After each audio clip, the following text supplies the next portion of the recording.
We are coming to you live via Facebook streaming, YouTube streaming, and Skype. Each one of you is welcome to this live streaming from our studios in Trinidad.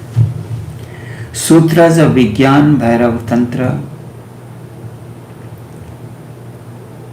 yogic science looks only at time. Modern physics is looking at space and time and have coined a word spatio-time. Space is time and time is space. But yogic science only looks at time. Only time, no space. Because there is time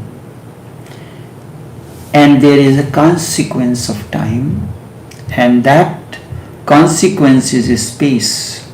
If there is no time, there is no space. Therefore, time is basic, not the space. So yogic science looks at time alone. Space is an illusion that have been created because we are engaged in our physical natures. So if you disengage with your physical nature, suddenly there is no time, physical nature, and thus there is no space. So suddenly what is here is there, and what is there is here.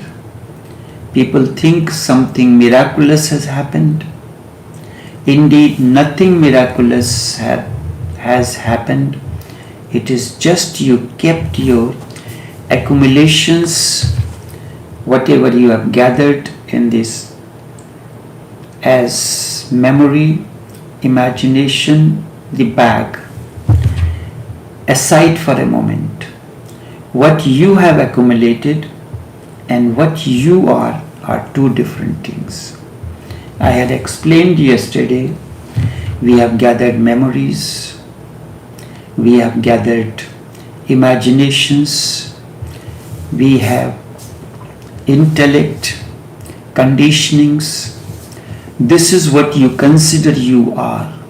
You are conditioned in Hindu way, conditioned in Christian way or Islamic way. So this is an accumulation. But it is not you. You were not born as Hindu, Muslim or Christian. Being born in a Hindu family does not mean you are Hindu. Being born in a Christian family does not mean you are Christian. But you consider, and everybody tries to make you impose the values of the parents. But this is how we are conditioning. The basic program, what we are teaching, what it is supposed to be taught is inner engineering. It means that we are training people. They come here in the live streaming. But you come here, your mind is somewhere else, in some other conditioning. What seems that you are a little bit away. Once this space between you and your body, between you and your mind is not there. The time is, there is no time. Once there is no time, there is no space either. There is no possibility of space because there is no gap between you and your body. You are here right away. This needs to be understood. According to yogic science, we have used one word called kal. It refers both to time and death. Kal means time and it also means emptiness. Emptiness means space. So this space is empty. That means there is a space here. When we say this hall is full or this place is full, we say there is no space here. This is what we mean in simple terms. But the same word, kal, is used, employed for both time and space. Because space is a consequence of time, is bred by time. If there is no time, there is no space. Right now we are understanding time as a cyclical movement. Time is a cyclical movement. So we are looking time in two different dimensions. Kal and Mahakal, the greater time. Greater time has no kal, means time is a cyclical movement, and greater time when it comes out of the cyclical movement. Let me explain how does time work. Greater time has no cyclical movement. Cyclical movement exists only because of the physical nature. Because of the physical nature, there is time in terms of birth and death, because this is a cycle, birth and death. In terms of initiation and expiry of everything that happens.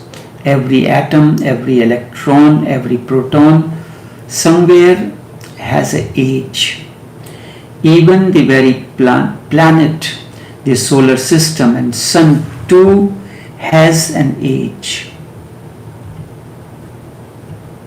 Everything has an age. Sometimes it has begun and sometimes it is going to come to an end.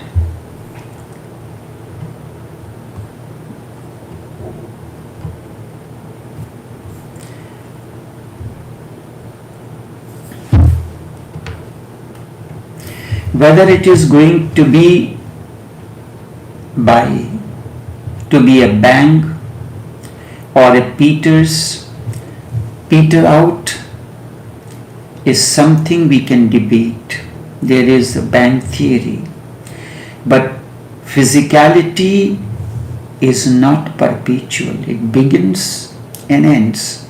Because if that we are looking at time in that sense, but there is time beyond the cyclical nature. I will explain in a few moments what is cyclical nature, how time moves in cycles. When you go beyond the cyclical movement, then it becomes a greater time or Mahakal. Certainly there is no logical way to explain it. It is just when you disengage with the physical nature, which is the main purpose of yoga, which is the main purpose of the process of transformation. Otherwise, when you are engaged with your physical nature, you are engaged with memory. Remember, your body is nothing else but just a memory, various types of memory. 8 different types I had explained earlier on. 8 different dimensions. We are talking, whether we say 8 or 4 or 1, it does not matter. Body has taken a particular form because of memory, and it is functioning in a particular way only because of memory. So when we disengage with the physical form, we are also disengaging with the memory. And when you disengage with memory, suddenly there is no past, present or future. There is no time. Because there is no time, there is no space either. Because there is no distance. There is no possibility of this and that. Time is a cyclical movement. During the movement, when something magnanimous is happening, you call it as enlightenment. It lasts for hours, but you feel only few minutes have gone by. So too, after the effect of anesthesia wears off, the patient report a similar kind of experience. Under anesthesia, it is reported no time has passed. Sometimes patient inquire if the doctor is finished.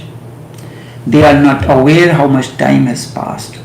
Time is a phenomenon, and human beings know time only by cyclical movement of things that are happening.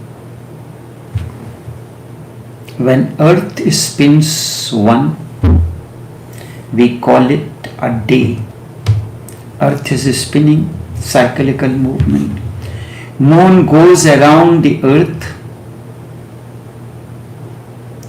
a month comes in. We call it a month. The movement of the moon around the earth from new moon to full moon and full moon to new moon is 1 month. If the planet goes around the sun, then the earth, the planet goes around the sun, we call it a year. If clock goes around, we call it an hour. If the seconds needle goes around a circle, completes a cyclical movement, we call it a minute. Then there is the small hand.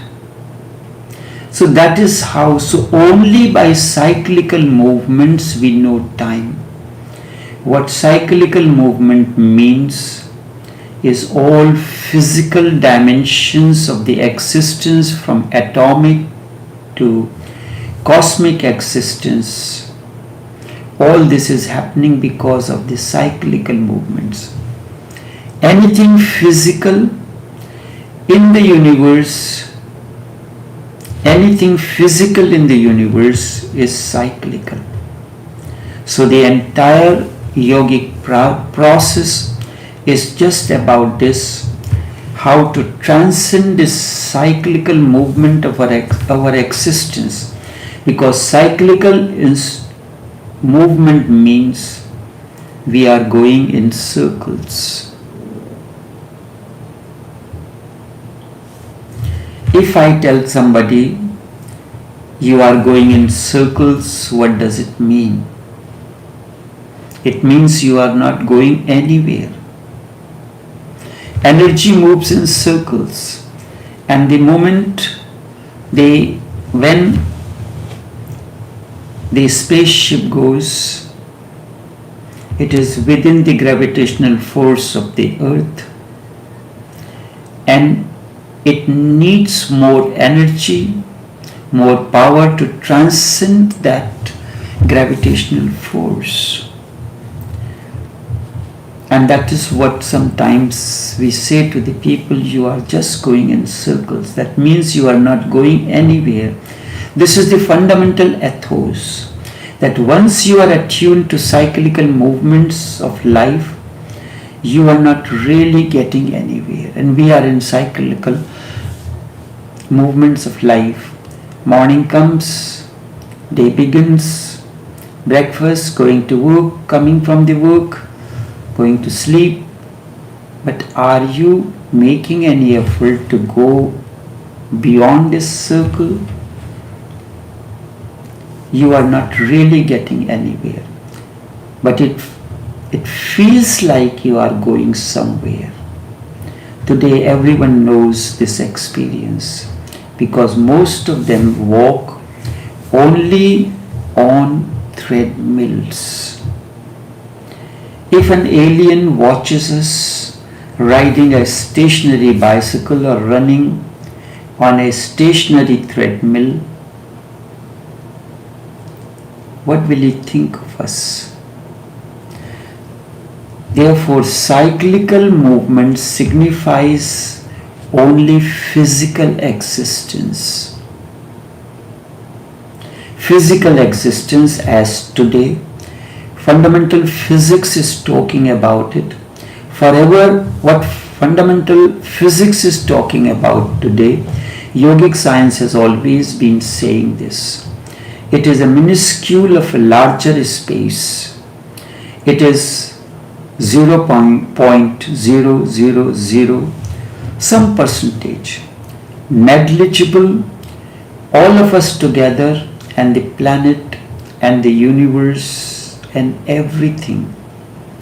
That is true even with the individual atom.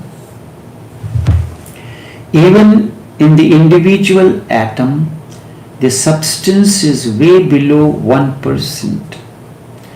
So this minuscule is our engagement. How I see it in my experience, it is only a footprint. We are so engaged with the footprint, but the moment tiger roars in the forest, and it is based on the footprints, but the moment tiger roars seeing you, all your knowledge of the footprints, this and that is gone. Lucky enough, he did not make breakfast out of you. So too,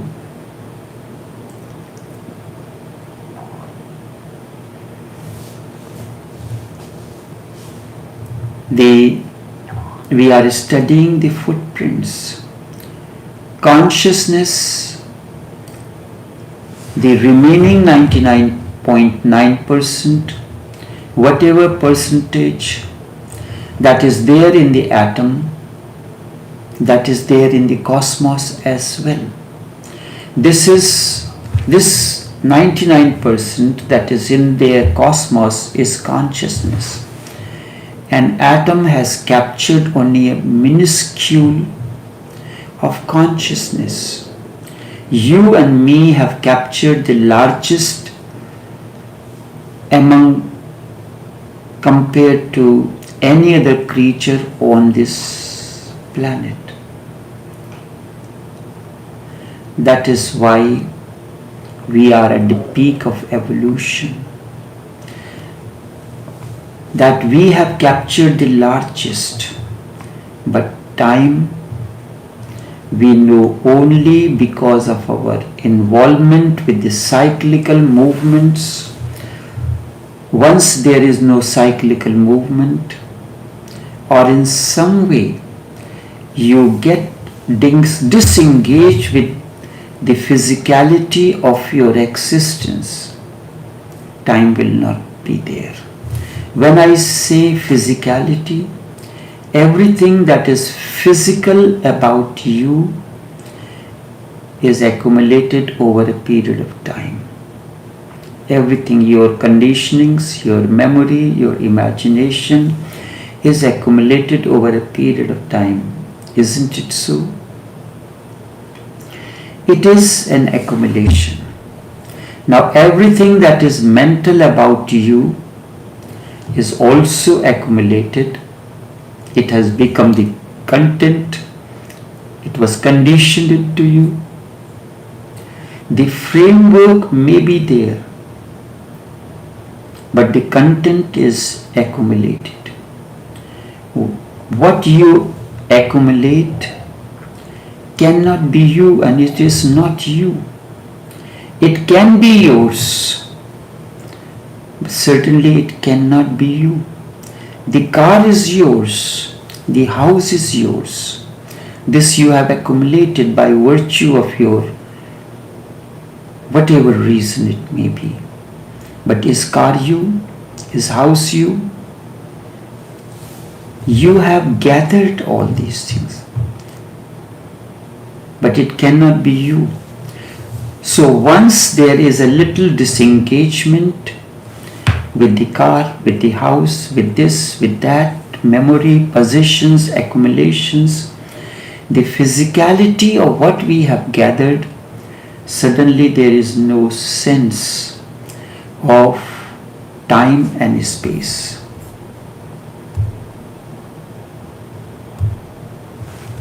No sense of time and space. What is now?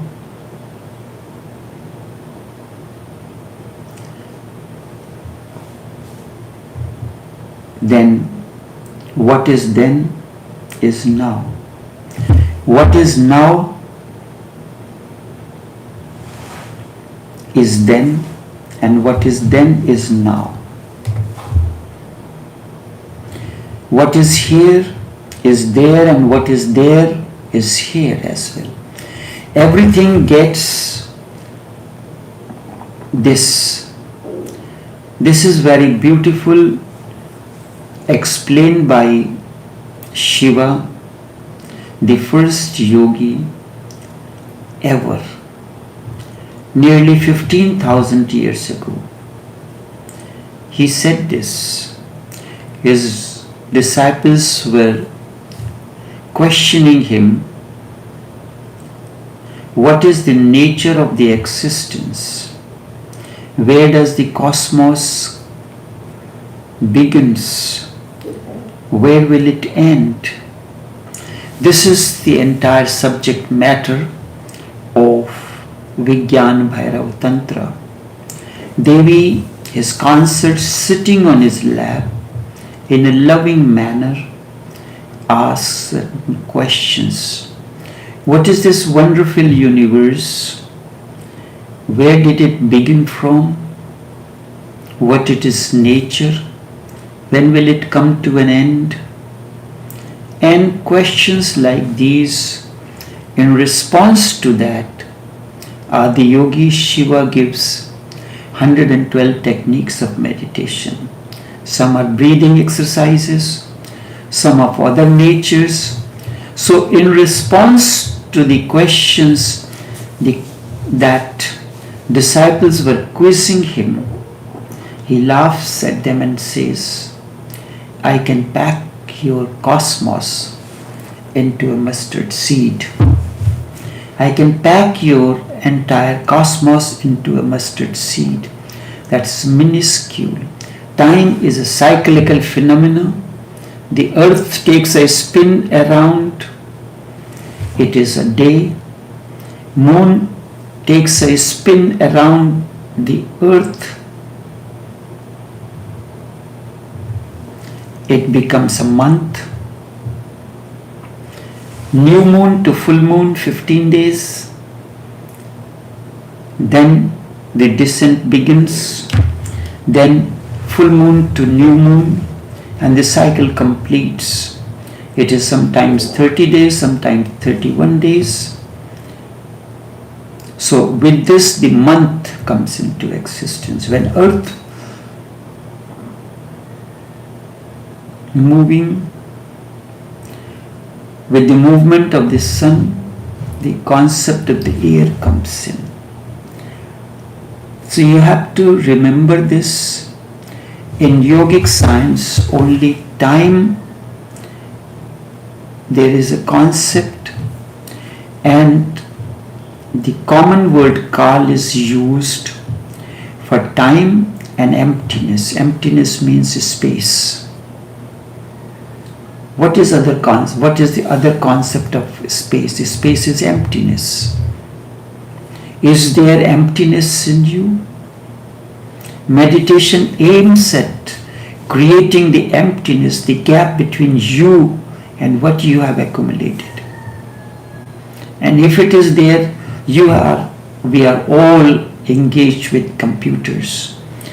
It has RAM.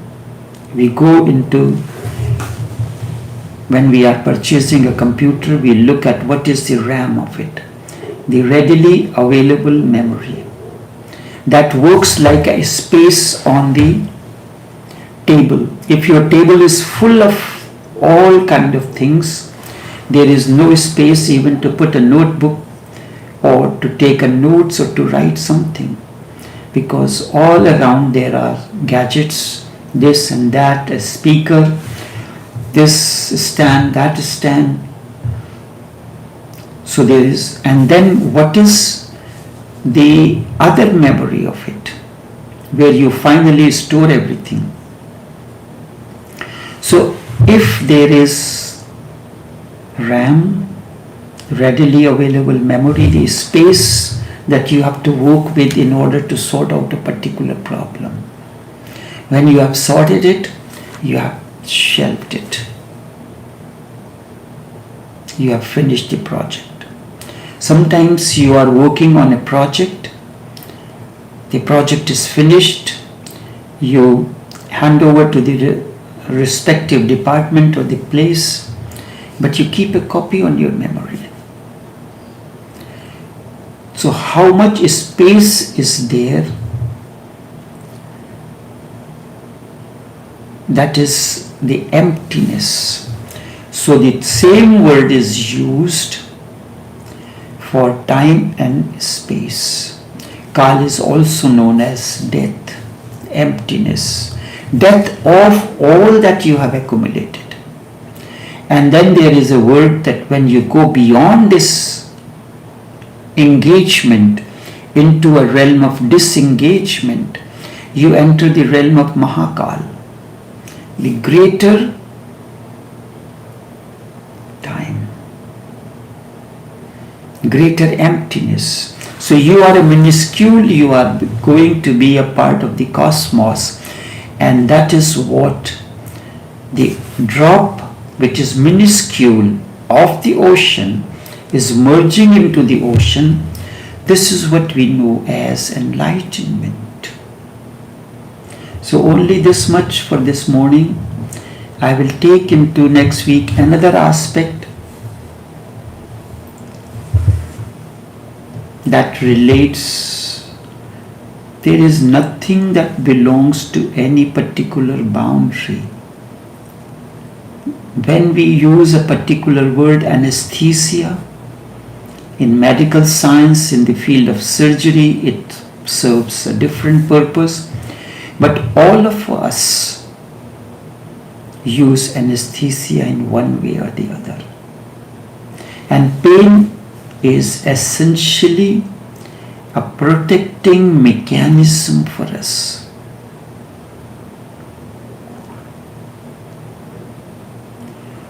So, anesthesia is given to avoid the pain that is to be experienced during the moment when the surgery is performed to correct something. So when you are engaged in something, there is pain. To offset that, we use our own brand of anesthesia: whiskey, wine, alcohol, LSD, sleeping tablets, this and that. So I'll take this aspect in the next streaming session. Until then, take care and do have a pleasant day.